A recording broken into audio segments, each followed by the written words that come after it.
Siemanko, pozdrawiam z Dakaru. Od razu na początku tego filmu wspomnę jedną rzecz.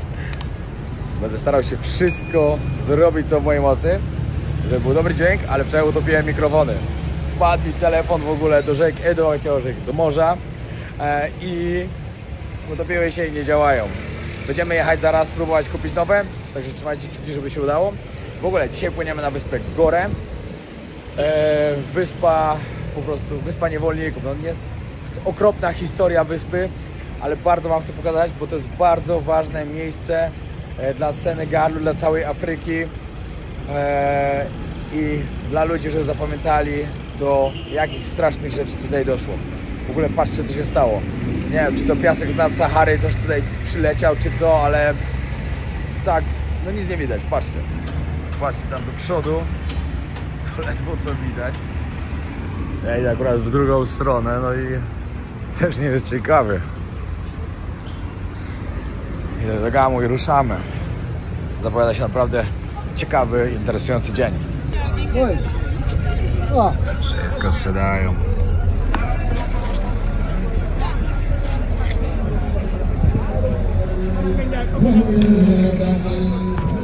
Gamu, gdzie jesteśmy teraz? To jest jakaś handlowa część po prostu miasta? Teraz to jest jedno wielkie targowisko, tak jak widzicie.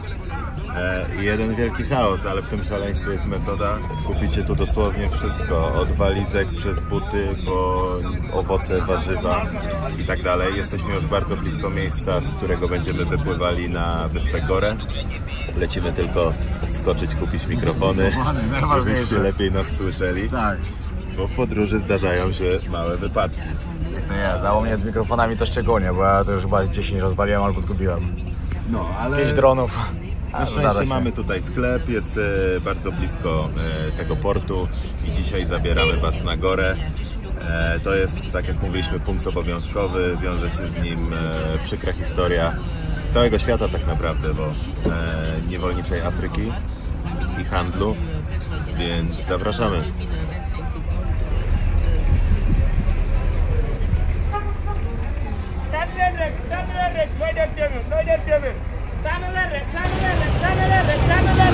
Jesteśmy na dzielnicy, na której dużo się dzieje. Tak, tu się przechodzi przez ulicę. To jest prawo silniejszego po Tak. prostu. Musisz spojrzeć mu w oczy i wygrać tą walkę. Tak. Kogoś jak nie patrzy, cię potrąci, no to wtedy trzeba trochę bardziej uważać. No, ale to jest ta część właśnie, część miasta, która wygląda bardziej jak na Bliskim Wschodzie niż w Europie. No ale kawałeczek dalej już jest ta strona, która totalnie wygląda jak europejskie miasto. Tak, jak widzicie, Dakar ma różne oblicza. No, mamy piękne wybrzeże, piękne apartamenty nad morzem, a z drugiej strony w takich miejscach toczy się życie tych wszystkich ludzi. No. Właśnie w tych miejscach jest też bardzo dużo imigrantów, między innymi z Gwinei, i tutaj odbywa się ten taki mały handel. Kupicie tu dosłownie wszystko, a my właśnie doszliśmy do naszego tu punktu. tu! Tak jest. Kurde, to trzymajcie kciuki, żeby był mikrofon, bo na stronie był właśnie, no. Naprawdę, no ten piasek z Sahary to nałożył nam naturalny filtr dzisiaj na ten film. Mikrofony znalezione, właśnie byliśmy wypłacić pieniądze. W sumie wychodzą jakoś troszkę drożej niż w Polsce, ale nie ma źle. Dzisiaj rozmawiamy o tym, jak ostatnio siadałem do busa też w Senegalu, tylko w innej części, że tutaj coś na dworcu ogarnąć to jest po prostu koniec świata.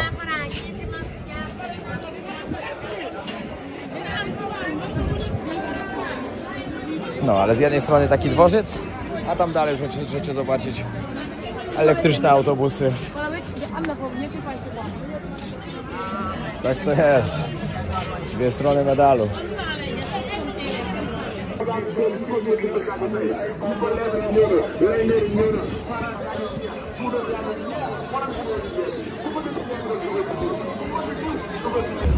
Patrzcie, jaki ładny, stary dworzec. No i żeby wejść na początku, trzeba było pokazać jakiś dokument. I teraz trzeba stanąć w kolejce po bilety. Patrz jak świątecznie.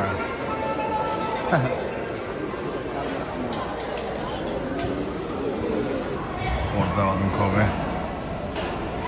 Statek z Panamy. No ale jest szok po prostu, jak jest zamglone.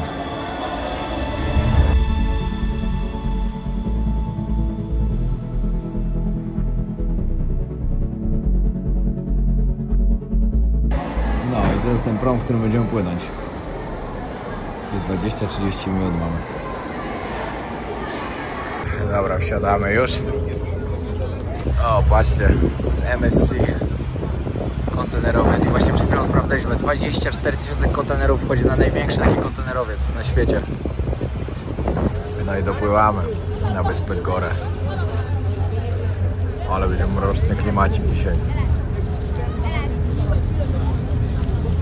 Dopłynęliśmy już na wyspę Gorę. Chcę zobaczyć. Ale o wyspie zaraz będziemy opowiadać. Najpierw sobie zjemy coś. Bo już pora obiadowa, jesteśmy bardzo głodni. W ogóle tutaj widać naprawdę turystów. Tu co kawałek są turyści z Europy i nie tylko. No powiem tak, biali turyści.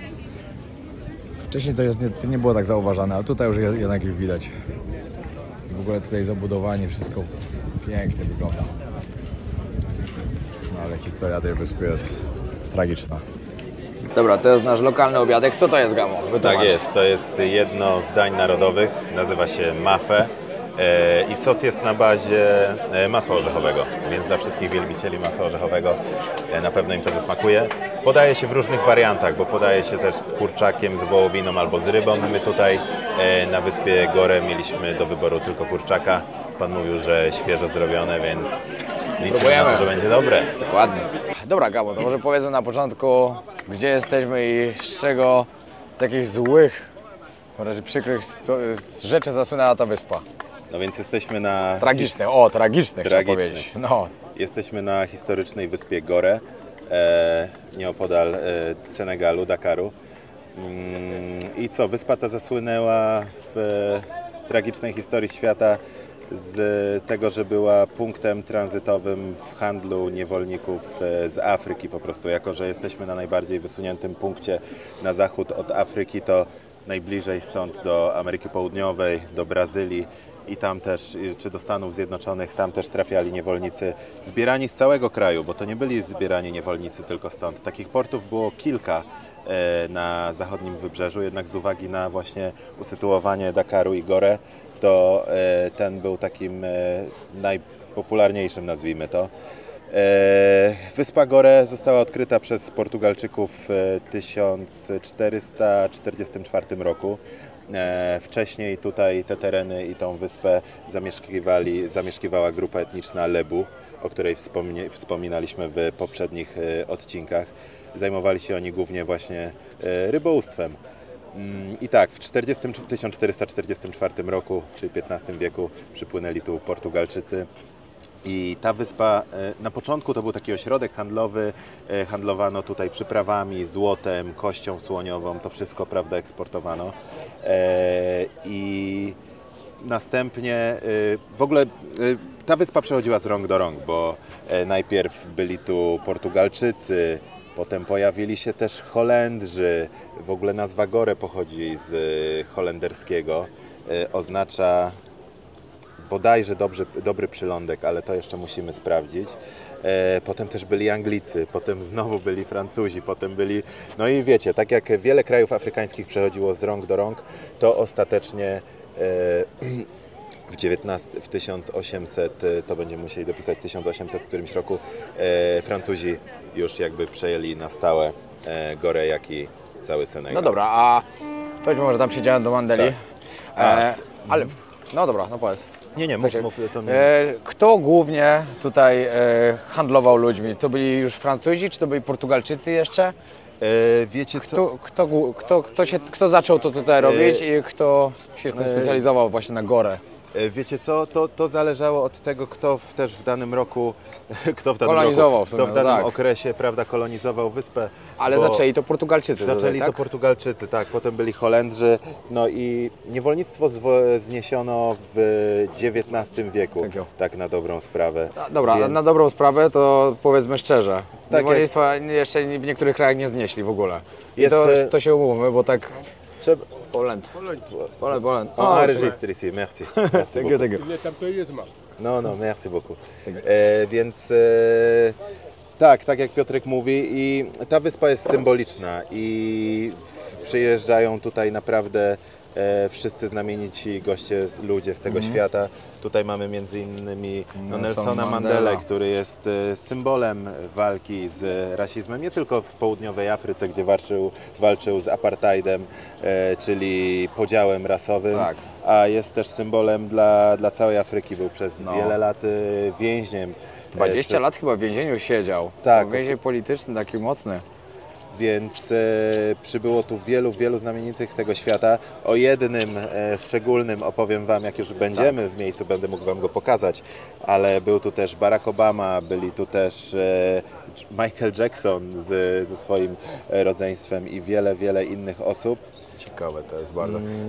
Nelson Mandela był południowoafrykańskim działaczem politycznym, który stał się symbolem walki z apartheidem, systemem segregacji rasowej w RPA.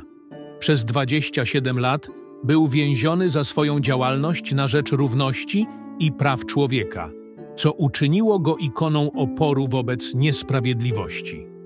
W 1994 roku został pierwszym czarnoskórym prezydentem RPA, wybranym w demokratycznych wyborach, gdzie zakończył politykę apartheidu i rozpoczął proces pojednania narodowego. Mandela był laureatem Pokojowej Nagrody Nobla, którą otrzymał w 1993 roku za swoje wysiłki w promowaniu pokoju i równości. Jego dziedzictwo do dziś inspiruje ludzi na całym świecie do walki o sprawiedliwość i godność dla wszystkich. Co do tego, żeby ktoś mnie źle nie zrozumiał, tego co ja powiedziałem o tym, że niewolnictwo jest dalej. Jest. Nie jest na tak ogromną skalę, jak to było w tamtych czasach, bo to niewolnictwo zaczęło się w XV wieku, tak? Tak. Dokładnie, Około, no bo wtedy 15... chyba najwięcej właśnie wozili ludzie. Wtedy to był tak naprawdę wiek odkryć wielkich, tak. Prawda? Odkrycie właśnie. I żebyście wiedzieli właśnie, jak pojedziecie na Karaiby, no całe Karaiby to są potomkowie właśnie Afrykańczyków. To są ludzie z Afryki. To są ludzie z Afryki. Brazylia, przecież Brazylia jest najbardziej, no. Brazylia jest Stany najbardziej Zjednoczone. czarnym krajem Ameryki Południowej. Tak. Stany Zjednoczone, tak samo. Tak. To są ci wszyscy ludzie, oni nie występowali w tych regionach przed kolonizacją. No i w Europie też, no i w Europie też wielu właśnie poprzez kolonizację też po prostu mogło później przelecieć. Ale co do tego niewolnictwa, to samo to, jak ja Wam zrobiłem odcinek, jak byłem w Mauretanii, o tym, że tam niewolnictwo dalej występuje. I to jest prawda. I to nie tylko chodzi w Mauretanii, bo podobno w innych krajach też dalej można to spotkać, szczególnie krajach arabskich, które są w Afryce. Czy tak? Dobrze powiedziałem? Tak, no to jest Dobrze, złożony i współczesny naprawdę problem, o tym można poczytać w wielu miejscach. To są, wiecie, tak samo trochę jak z historią. Ludzie uczą się historii zwycięzców i odkrywców. Rzadko kiedy poznaje się historię drugiej strony, no bo to ten, który ma władzę, ten, który ma środki jakby, może rozprzestrzeniać, pisze historię. No tak, no.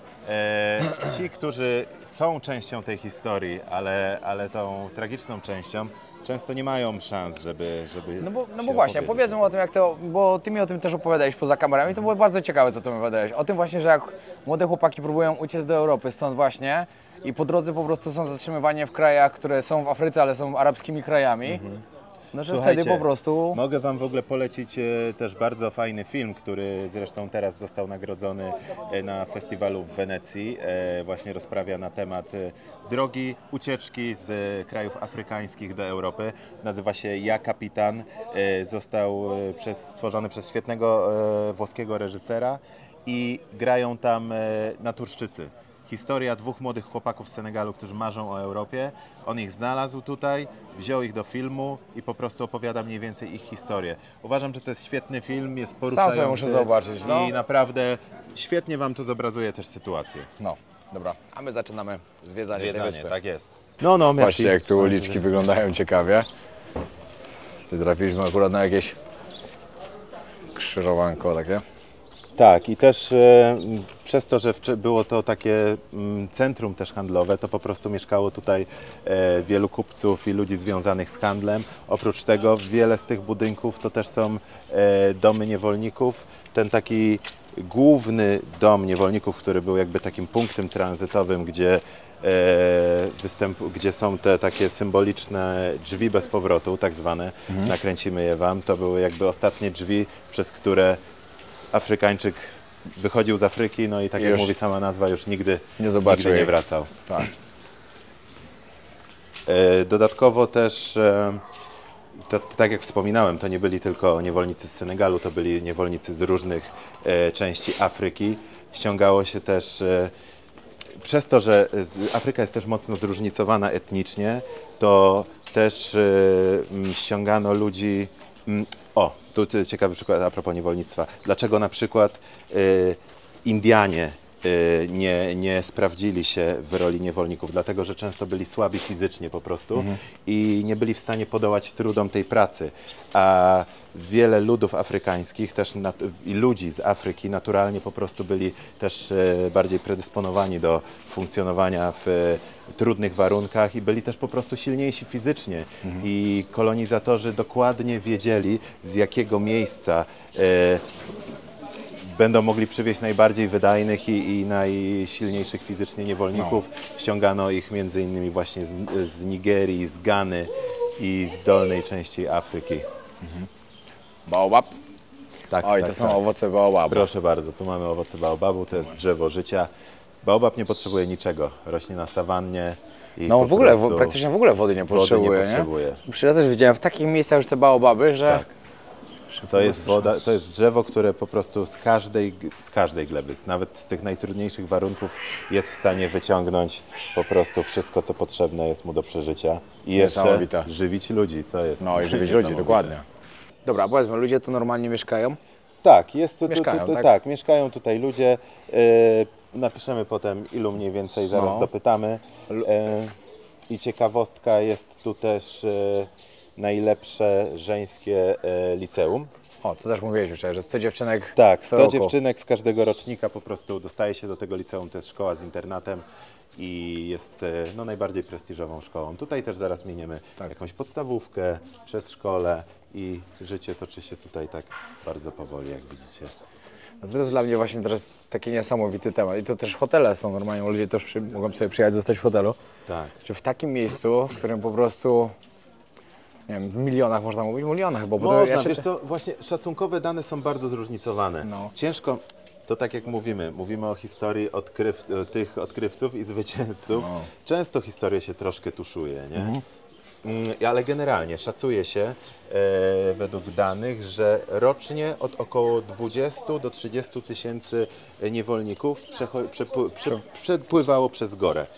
No, biorąc pod uwagę te wszystkie lata, no to matematycznie wychodzi, że mówimy o milionach, chociaż są też teorie i informacje, które znacznie zaniżają te liczby.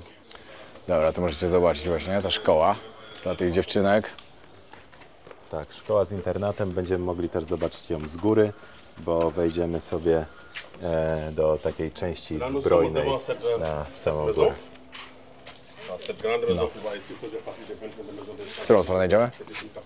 Tam? I wcześniej to też był jeden w ogóle z domu, który zajmowali też niewolnicy, bo Gorę ma stosunkowo, jest małą wyspą, więc faktycznie gęsto.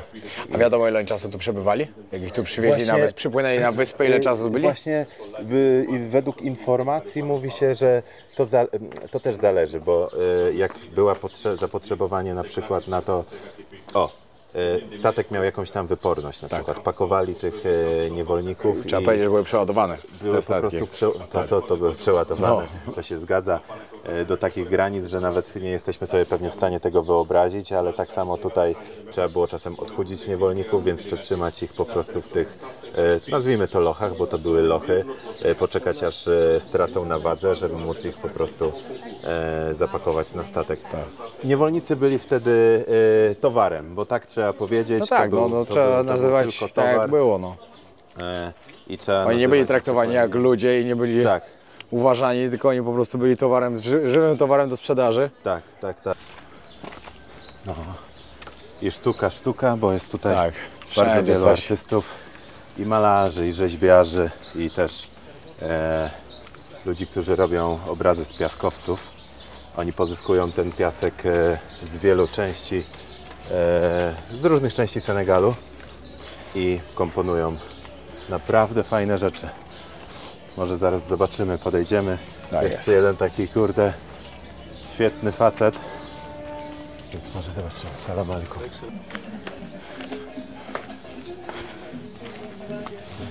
O, to też ładne. Z drewna porobione. Sztuka. Dobra, to idziemy działo zobaczyć. Tak, działo, które przed wyjazdem z wyspy zostało uszkodzone po to, żeby nie móc z niego po prostu już korzystać. Patrzcie. Końcówki porozcinane. Jaka to musiała być moc takiego czegoś. No, To statki na pół rozwalone. Dobra, idziemy zobaczyć. avec ma copine là, on était... Co to ma ciekawego? Bonjour, c'est notre ami, lui il traverse le monde. Uwaga, bo to jest... Ça c'est mon frère, hein? Wow. Jak to się robi? Więc tak, ten pan tutaj jest artystą, który tworzy piaskowce, czyli obrazy, które macie... O, teraz zobaczycie, jak to wygląda. To jest piasek, który pochodzi z różnych części Senegalu, niektóry te różowy z Różowego Jeziora. Trzeba go przywieźć właśnie tak jak...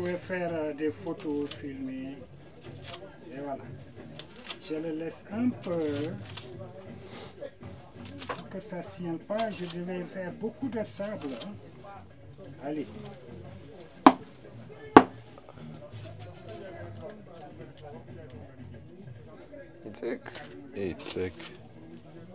Maintenant, je vais le mettre au four. Teraz pan włoży go do pieca, żeby to wszystko Au soleil. zastygło, a piec jest... Soleil. Et voilà. Piec jest słońcem. A, właśnie. Venez au fond, s'il vous plaît. Piec jest słońcem.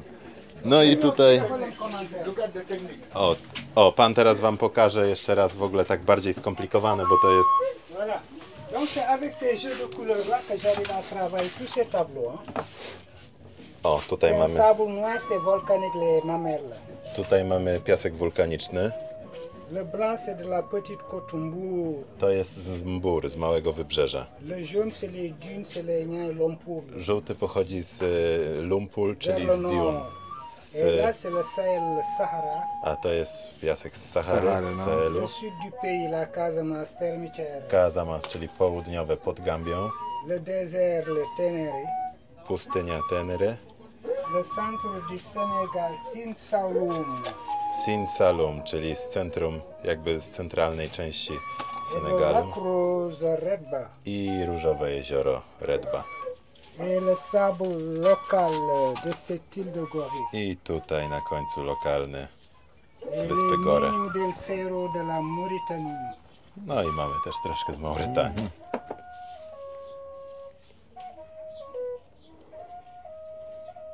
Et voilà, j'arrive à utiliser jusqu'à 16 couleurs.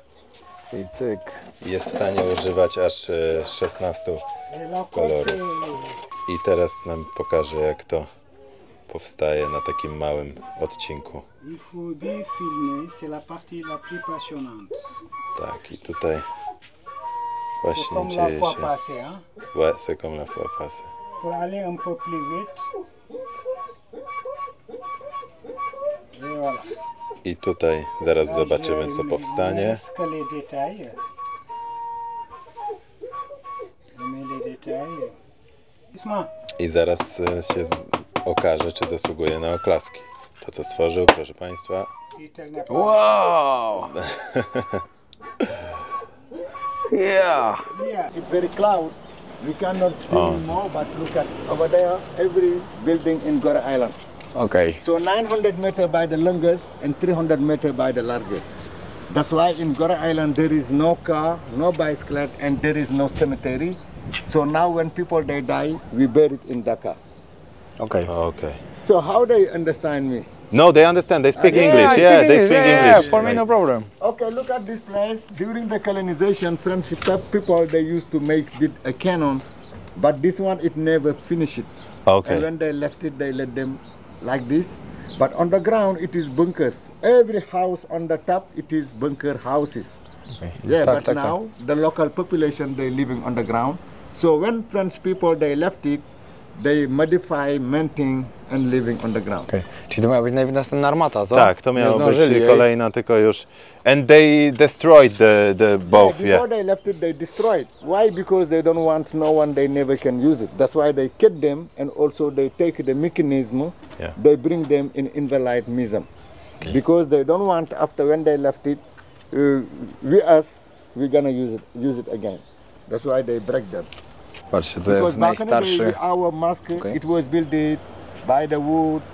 Yeah, To jest, so this is czyli the first one built by the stone. najstarszy murowany mosk. 1892. Czyli meczet, który jest w ogóle w całym Senegalu, który był wcześniej kościołem, zmienili, ale tutaj z drugiej strony też jest kościół, bo Pan nam powiedział, że tutaj muzułmanie i chrześcijanie żyją razem. Żyją w harmonii i to nawet można zobaczyć na mieście. Tutaj ponad 90% to muzułmanie, jak wspominaliśmy, a zobaczycie ozdoby świąteczne, Tak, no widzieliśmy choinki, przecież były normalnie. choinki w sklepach i Patrzcie, ile motyli tu lata. ludzie sobie żyją. Zobaczcie, jakie mamy fajne incognito anteny. Tak, to widziałem też w niektórych miejscach takie. I tutaj, proszę bardzo. Zrobione jak palma. Mamy naszego rasta ziomka, który nam troszkę tu poopowiada. So every Christian, they went inside for praying. Dobra, czyli to jest teraz, to jest bardzo ważne teraz.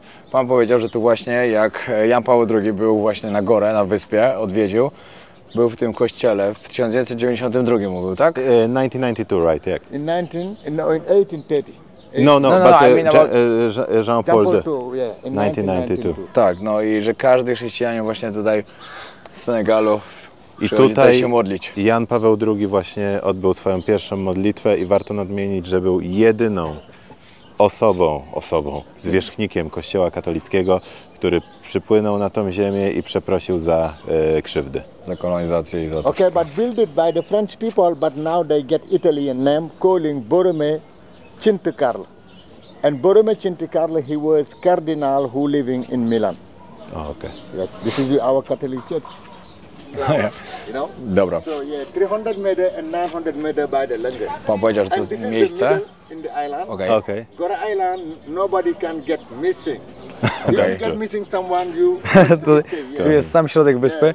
Z jednej strony morza, do drugiego 300 metrów, w tą stronę i w tą 800. Thank you, thank you. Thank you. Merci. Czyli gdzie teraz jesteśmy? No i tak, teraz jesteśmy w Maison des Esclaves, czyli w wolnym tłumaczeniu domu niewolników. I w tym właśnie domu znajdowały się, nie wiem, no lochy. Znajdowały się lochy. Tu są i te drzwi? też są te najsłynniejsze drzwi, które nazywane są drzwiami bez powrotu, przez które no, były po prostu ostatnim miejscem. Tak. Ci ludzie ostatni raz Afrykę widzieli. Tak, ludzie ostatni raz widzieli swój dom, Afrykę, swój kontynent, przechodząc przez te drzwi. Dobra, Tam zobaczmy, jest, co się dzieje właśnie. kawał historii. Rasta ziomek będzie nam tłumaczył Salam wszystko alaikum. co i jak. O, O kurde, tu w gdzie ogóle mam ten też- bilet? Tu możecie zobaczyć różnych ludzi. Tam pan właśnie mówił o...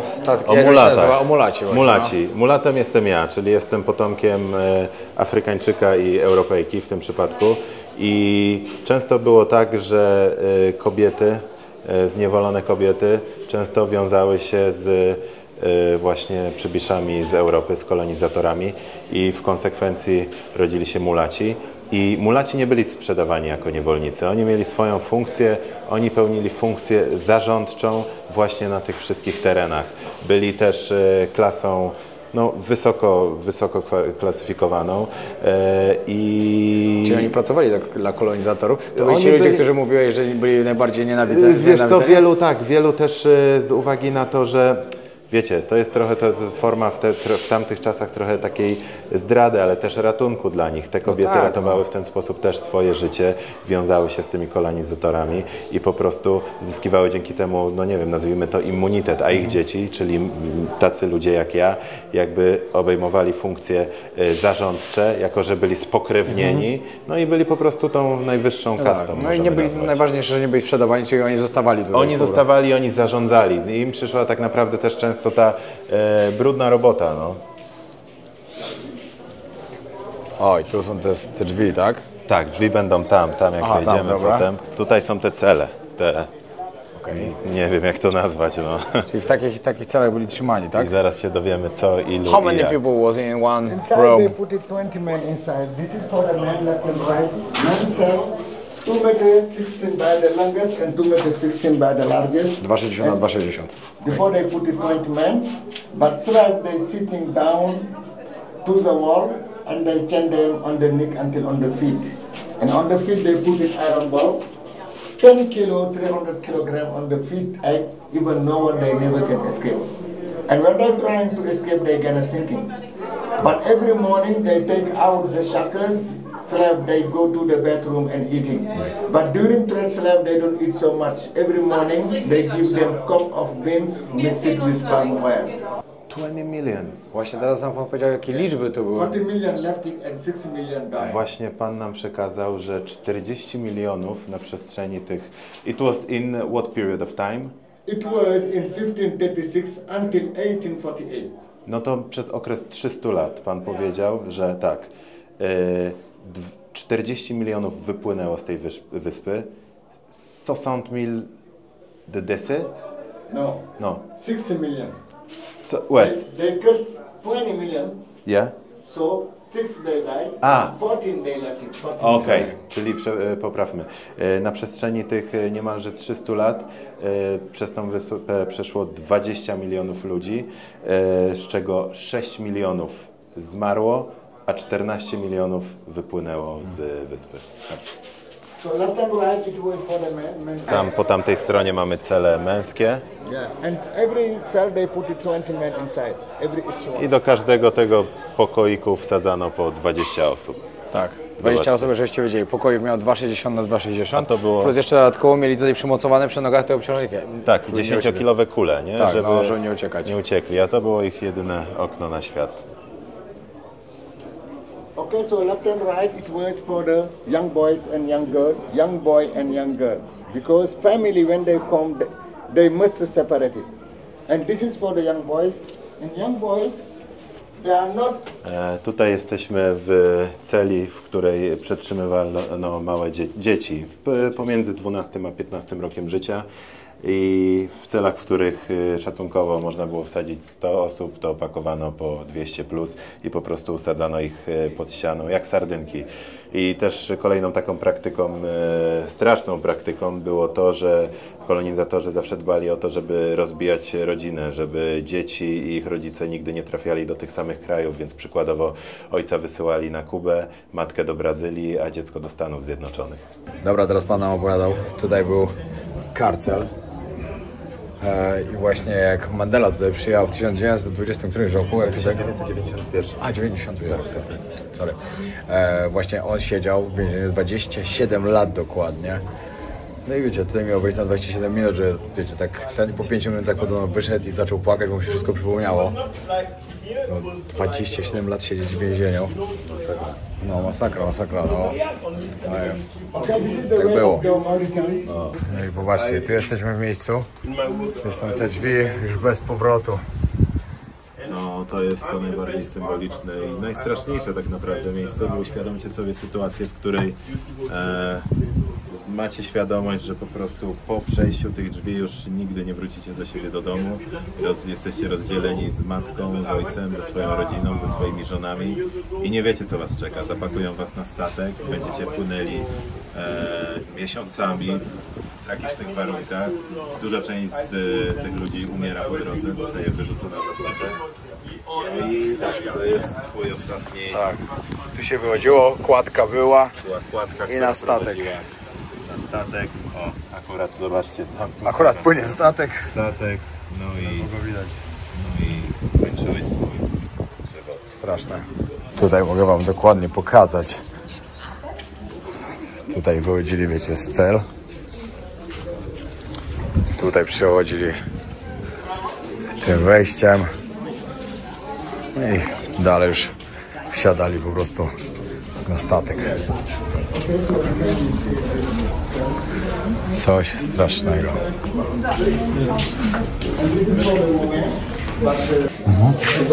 Takie coś mieli przymocowane do nogi. Tak, to nie uciekać. te kule niewolnicy mieli poprzypinane do swoich nóg. Ta kula waży 10 kg i 300 gram, chociaż mam wrażenie, że ważyła dużo więcej. Nie wiem, czy to historia, czy dawno nie byłem na siłowni, ale no tak, każdy niewolnik był przytwierdzony do takiej kuli. Jackson. And this is Obama in 2013, Bill Clinton. Over there, and Mandela, and this is the Pope in 1992. In the door of no W tych drzwiach. And this is the last slave trade abolition. It was established. Czyli tak, oficjalnie to niewolnictwo zakończyło się w 1848 roku, czyli po szybko licząc 312 latach. Tutaj, jak widzicie, mamy papieża stojącego w tych drzwiach, w których przed chwilą staliśmy my, czyli w ostatnich drzwiach bez powrotu. Tak, wcześniej niewolnictwo zakończyło się na Haiti, które było pierwszą czarną republiką. I tu ciekawostka, z pomocą naszych polskich żołnierzy, naszych rodaków, którzy zostali tam wysłani przez Napoleona bodajże w celu stłumienia buntu i pomocy armii francuskiej, ale stanęli oni po stronie czarnych Haitańczyków przywiezionych właśnie z Afryki i odzyskali niepodległość i tak właśnie Haiti zostało pierwszą czarną niepodległą republiką i przez pewien okres my Polacy jadący na Haiti dostawaliśmy w podzięce obywatelstwo haitańskie. Nie wiem w jakich latach dokładnie, musicie to sobie sprawdzić. Ciekawe. Dobra, tu możecie zobaczyć, oni właśnie takimi statkami wypływali stąd po prostu, takie coś mieli na nogach założone i tak byli ułożeni, wiecie, wszędzie na dole pod pokładami, gdzie beczki, między beczkami po prostu leżeli, siedzieli. No i tam dalej jest cennik, jaki był. To jest ciężko patrzeć na ceny, bo to nie wiadomo jak teraz na te czasy by się... też ani jaka waluta, ani jakie czasy, ale tutaj macie rozpisane, widzicie, mężczyzna, wiek 55 lat, kobieta, mężczyzna 24 lata, marynarz, tutaj pielęgniarka, tutaj domestik, czyli taki, który nadawał się do domu, czyli taki już na potrzeby tego odcinka słowa, którego użyłem na M wcześniej, domowy, tutaj kucharka i też na przykład są dopiski, że mają dzieci z dzieckiem, czyli tutaj mieście pakiet, co było niecodzienne, bo tak jak słyszeliście wcześniej, rozdzielało się często rodziny. No i tak to wyglądało. Lista zakupów. Tak, szok. Tutaj macie też pomnik. Praktycznie ostatnia rzecz, którą wam tu pokazujemy, bo zaraz stąd spadamy. Ale jest pokazane, jak zerwane łańcuchy. Kobieta przytula. Na bębnie stoją. Naprawdę bardzo przykre jest to miejsce, to trzeba przyznać. Jak się trochę dowie człowiek historii, co się tu działo. Patrz, te armaty. Ziemi zakopane, tam inne jeszcze.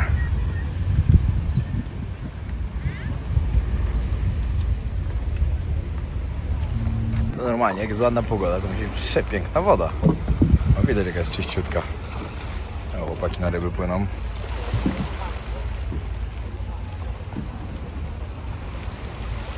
Niesamowite. Wczoraj trochę powiał wiatr. I dzisiaj takie coś. A to wszystko jest ten piasek z Sahary. Po prostu przyleciał. Bo tutaj to jest sezon, to nie jest... To na pewno nie jest mgła żadna taka.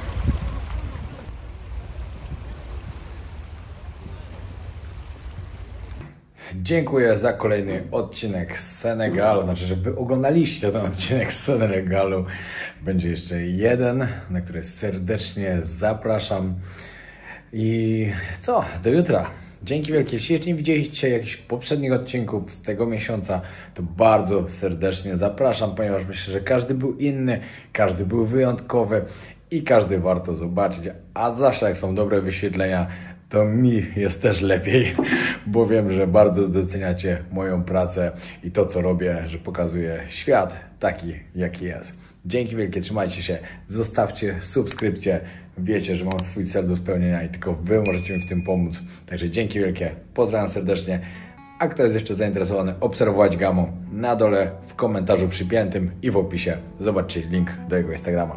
Pozdrawiam.